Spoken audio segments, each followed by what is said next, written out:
This man has been called the most valuable KGB spy in history. The damage he caused the United States is so great that experts on Soviet intelligence say if war had broken out in the 1970s, the Kremlin would have won. So there's everyone else's way of shooting, and then there's SEAL way of shooting. Double tap. That keyhole, that getting those two rounds close together, does a tremendous amount of damage. A shotgun is used by the breachers, SEALs who are in charge of blowing through walls and doors.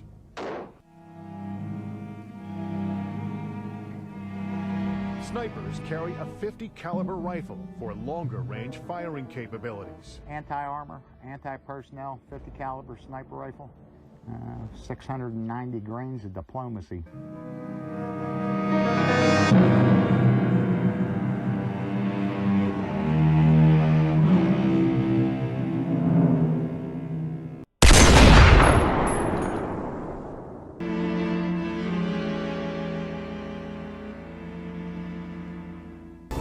If you want to go fast, go alone. If you want to go far, go together. We choose to go far, and we choose to go together.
SEALs are required to sign an oath of confidentiality, swearing never to share secrets that could jeopardize national security or... Checks the names against this confidential database. SEAL Team 10, SEAL Team 1. A list of all 18,000 men who served as Navy SEALs or who even passed BUDS, basic underwater demolition SEAL training. I didn't find a listing of you in the SEAL database as ever being a Navy SEAL, Mr. Robinson. It's Don Shipley, sir. I'm a retired Navy SEAL. I verify these claims. I see your awards and order of precedence are completely out of whack. Well, he's in danger for sure. Al-Qaeda they don't have a short-term memory. They'll remember this forever, that a SEAL took out their spiritual leader, and now we know who that SEAL is.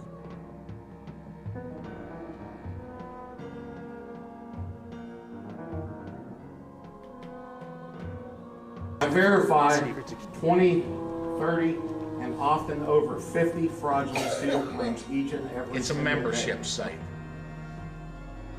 It's $10 a month. It's like 3 cents a day. And I have a SEAL database. There's a lot of resentment there among other SEALs and among those who say, you just don't talk about these things. A crime that at one time seriously jeopardized U.S. naval plans and operations, that still puts at risk some of the missions the United States Navy is called upon to perform. Into country roads and backyards from Norfolk to California. It was all there. The neatly lettered instructions from the KGB pointing to a rendezvous on a country road, the coded symbols, the spy camera. Another retired Navy man, Jerry Whitworth, was also implicated.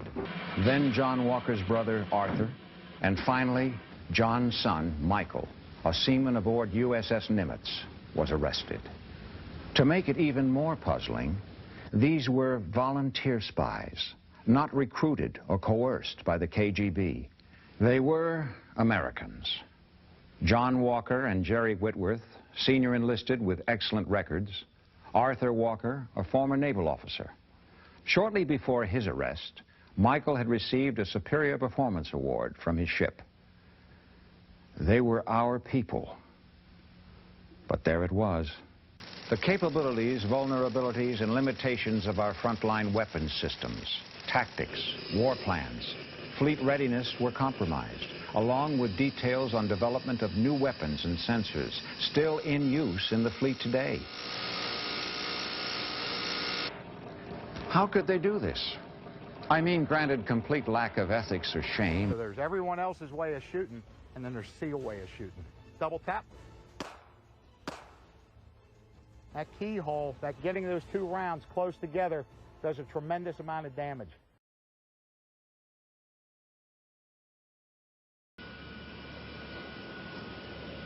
They learned operational and technical characteristics of frontline weapons systems and sensors.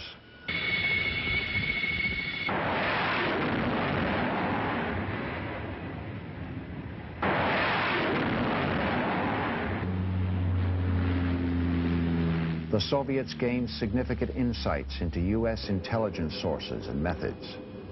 They gained significant insight into U.S. naval tactics, operational procedures, and contingency war plans.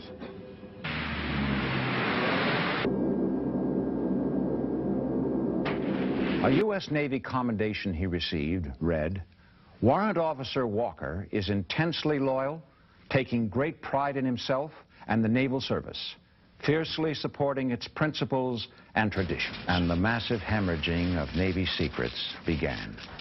How did it begin? Where did he start? Long on ego and short on cash, decided to commit treason. Immediately following Walker's arrest, investigators began probing losses inflicted by the ring.